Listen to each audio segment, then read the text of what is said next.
Abbastanza, sì, devo dire che io ho giocato diciamo, nell'epoca innanzitutto pre-professionismo e anche in un'epoca in cui il fisico era contava un po' di meno rispetto adesso, quindi ho potuto giocare da giovanissimo in Serie A non avendo un fisico eccezionale, cosa che oggi non avrei sicuramente potuto fare.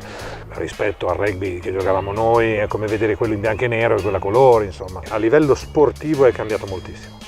E questo è uno dei vantaggi grandissimi del rugby. Il rugby si aggiorna continuamente, non resta mai dov'è, migliora continuamente, cerca di migliorare più che altro, cioè tende a migliorare la propria spettacolarità.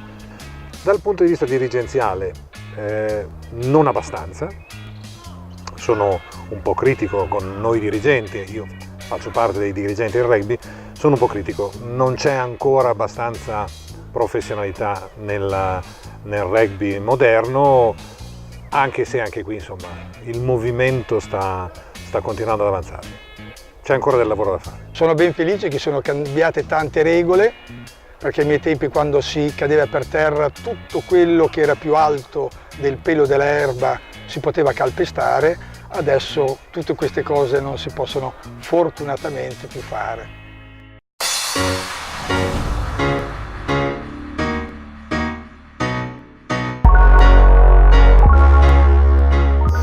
Beh, in Argentina il rugby è, non dico pari alla tua famiglia, però è lì.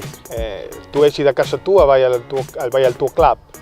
Tu nasci in un club, inizi a giocare quando hai 4 anni e tu hai 60 anni che tutte le domeniche, se non ci sei andato perché hai dovuto fare altre cose, però tu hai 60 anni e tu vai a vedere la prima squadra, ne hai avuto 4, sei passato da giocatore, da allenatore, da accompagnatore. Se sei un dottore, ti sei laureato, hai fatto il dottore della prima squadra, hai fatto tutto, chi ha dato una mano a tagliare l'erba e così, poi qui viene vissuto un po' diversamente, sì, finisce la partita, finisce il terzo tempo e poi un po' la gente, un po' ognuno torna alle sue realtà. Là è vissuto un po' più come famiglia, sono così, è più casa tua. In Argentina è stato sempre un gioco molto più fisico, molto più degli 8 uomini della mischia, si dava molto di capire questo qui, alla mischia si dava molto, molto valore. Oggi con tutte le modernità che ci sono e tutte le tecnologie, tutto il mondo del rugby penso che vuole vivere allo stesso modo. Quello che succede nei paesi di punta, nei paesi numero 1, vengono subito usati negli altri paesi perché si riesce a condividere tutto. In Argentina è uno sport che è al secondo, il terzo posto come sport a livello nazionale, è molto conosciuto, è cresciuto molto dopo il mondiale del 2007 dove l'Argentina ha conquistato il terzo posto, ha fatto un boom, però comunque era già molto vissuto.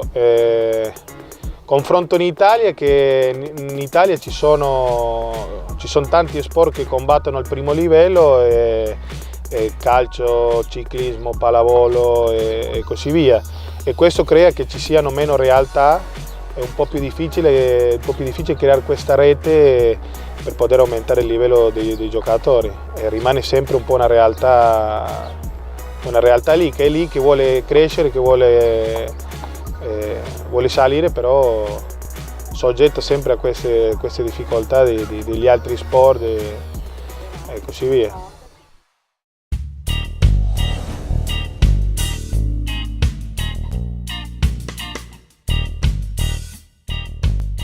Perché secondo me è molto più educativo di tanti altri sport, fa apprezzare i ragazzi lo stare insieme, il fare sport ad aria aperta senza avere paura del fango, della pioggia, del terreno secco, li fa crescere un po' più forti, soprattutto a livello caratteriale oltre che fisico. È un modo per fargli trovare una seconda famiglia e trovare un modo per sfogare i propri problemi della giornata e divertirsi con degli amici. È una scuola che funziona, di regole, non soltanto sportive, ma regole di educazione. E che funzionano non solo per i ragazzi ma anche per i genitori.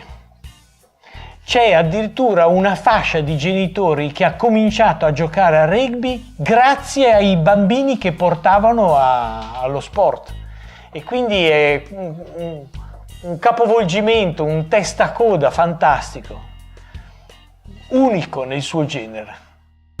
Salve, sono Carlo Centofanti, sono tecnico del Pescara Rugby, anche se sono nato all'Aquila. Lucio Bini, faccio parte del consiglio direttivo del Rugby Bologna 1928, sono uno dei soci rifondatori. Gianluca Auger, allenatore. Lucas Scozzati, ho 38 anni, nato in Argentina, ex giocatore di rugby fino ai 32 anni e ex allenatore al momento. Michela Abazzi, faccio la volontaria nel Ravenna Rugby come preparatrice atletica e fisioterapista all'occorrenza. Ciao, sono Andrea Bottone e gioco apertura. Marco Pastonesi, giornalista e scrittore.